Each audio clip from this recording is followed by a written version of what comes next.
Seu celular vibra em cima da mesa, você olha para a tela, é o nome daquela pessoa e antes mesmo de atender seu corpo já entendeu. O ombro pesa, a mente corre, você sabe o que vem. Mais um pedido, mais uma urgência que não é sua, mais uma demanda disfarçada de favor.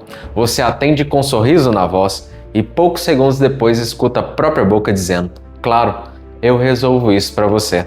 Quando desliga vem a raiva, mas não é só a raiva da pessoa, é a raiva de você. Porque de novo você traiu a sua paz para não perder a aprovação. Talvez a sua vida não esteja atrasada por falta de capacidade. Talvez esteja atrasada porque você virou solução rápida para pessoas que nunca respeitaram seus limites. Hoje nós vamos desmontar essa prisão. Você vai entender por que sente culpa quando tenta se escolher. Vai enxergar como algumas pessoas treinam você a confundir amor com disponibilidade total. E vai aprender 3 atitudes práticas para dizer não sem se tornar uma pessoa fria, grossa ou egoísta. Porque o problema não é você ser ruim. O problema é que você aprendeu a chamar medo de bondade. Olhe para sua rotina. Você promete que vai descansar, mas alguém aparece com um problema. Você promete que vai cuidar do corpo, mas uma conversa interminável engole a sua noite. Você promete que vai avançar no seu projeto, mas aceita mais uma tarefa que não cabia na sua agenda. E depois se pergunta por que nunca sobra energia para a sua própria vida. A ferida humilhante é essa. Você está sempre presente para quem exige muito e ausente para aquilo que poderia te reconstruir.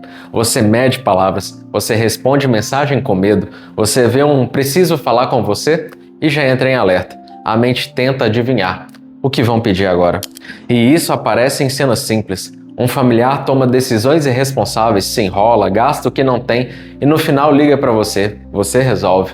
Um colega ou líder joga uma demanda no seu colo no final do dia. Você engole a frustração, cancela seu descanso e faz. Uma amizade só te procura para despejar peso. Quando você precisa ser ouvido, ela some. Mas quando ela precisa de você, você se esvazia para encher o outro. E ninguém vê o custo, ninguém vê os seus projetos parados, ninguém vê a sua irritação escondida, ninguém vê o quanto você começou a fugir das pessoas porque não aguenta mais dizer sim. Você demora dias para responder, inventa desculpas, some, muda o tom, fica seco, não porque você é falso, mas porque você não aprendeu a sustentar um não claro. Você prefere o cansaço longo da evasão ao desconforto curto do limite. Mas o problema é que quem não sabe dizer não com verdade começa a dizer sim com ressentimento. Mas você precisa enxergar a raiz, porque se você tratar só o pedido, outro pedido aparece. Se você tratar só a pessoa, outra pessoa aparece. A prisão não está apenas fora, está no lugar onde você aprendeu que ser amado é ser sempre útil. O problema não é excesso de demandas, é a aprovação virando oxigênio da sua identidade. Você não teme apenas dizer não, você teme a imagem que o outro vai criar de você depois do não. Teme o silêncio, a indireta, a cara fechada, o afastamento. Teme deixar de ser visto como bom. E quando o seu valor depende do humor dos outros, qualquer limite parece ameaça. A sabedoria eterna nos lembra que o coração precisa ser guardado, porque dele nascem as fontes da vida. Guardar o coração não é se tornar uma pessoa dura, é entender que nem toda mão pode tirar a água da sua fonte. Se qualquer pessoa chega e te drena, sua terra seca. E terra seca não floresce, apenas sobrevive. Essa é a verdade que reorganiza tudo. Um sim que nasce do medo não é amor, é prisão com aparência de virtude. Quando a sua boca diz sim e seu coração diz não, a relação deixa de ser honesta. Você ajuda, mas se cobra por dentro. Você aparece, mas chega vazio.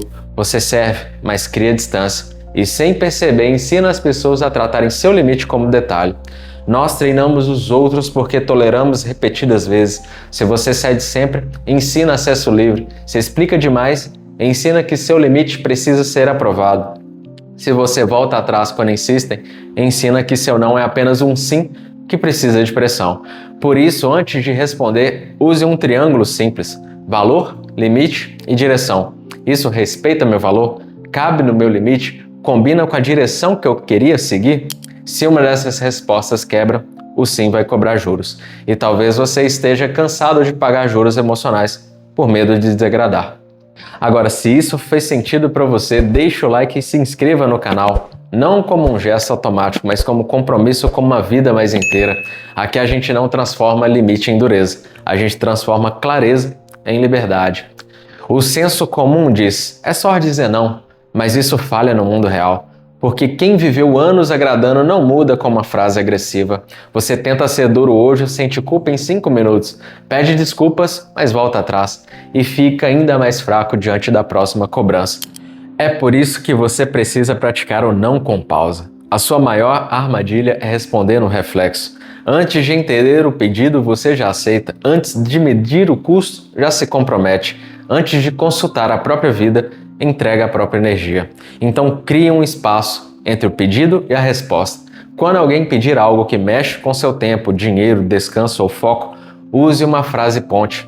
Vou ver minhas pendências e te respondo. Preciso checar minha agenda. A pausa tira você da pressão do olhar, da tela, da urgência do outro. Ela devolve ar para a sua consciência. E não se explique demais, porque quando você diz vou ver porque estou muito cansado, porque minha semana foi difícil, porque talvez eu não consiga, você transforma limite em pedido de absolvição. Comunique a pausa, depois avalie. Eu posso? Eu quero? Isso me atrasa? A outra ação que você precisa adotar é devolver o peso. Você não foi chamado para ser salvador de adultos que recusam responsabilidade. Ajudar é bonito. Assumir o que pertence ao outro é adoecer com aparência de bondade. Mas não precisa bater a porta na cara da pessoa. Aponte o caminho sem se colocar como ponte obrigatória. Diga, eu entendo que isso é importante, mas não consigo assumir isso agora.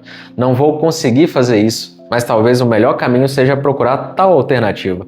Assim você não ataca, não pune, apenas devolve o peso ao dono. A pessoa pode insistir, pode dizer que é rapidinho, pode dizer que só confia em você, mas se você cede na insistência, acabou de ensinar que pressão funciona. E por fim, você precisa suportar o desconforto. Depois do primeiro não verdadeiro, talvez você não sinta alívio, talvez sinta culpa, talvez queira mandar outra mensagem, talvez queira explicar de novo, talvez queira comprar o sorriso da pessoa com um pequeno favor. Não confunda esse desconforto com sinal de erro. É só a falta do velho agrado. Você estava acostumado a manter paz externa à custa de guerra interna. Agora, a guerra vai tentar voltar. Veja a cara fechada e não corra para consertar. Perceba a indireta e não transforme aquilo em um tribunal. Não mande a mensagem. A frustração do outro não é sempre uma emergência sua, é parte da vida adulta. Algumas pessoas vão se ajustar, outras vão revelar que só ficavam porque você nunca contrariava. E isso dói, mas também limpa. A paz que custa a sua identidade é cara demais.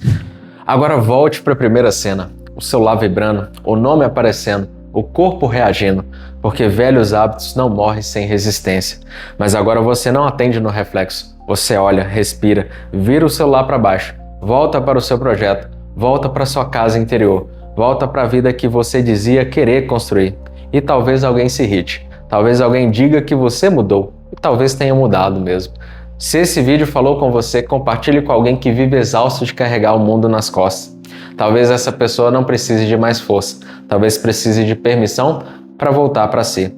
Porque dizer não para quem te atrasa pode ser o primeiro sim honesto para a vida que está amadurecendo dentro de você. Até a próxima.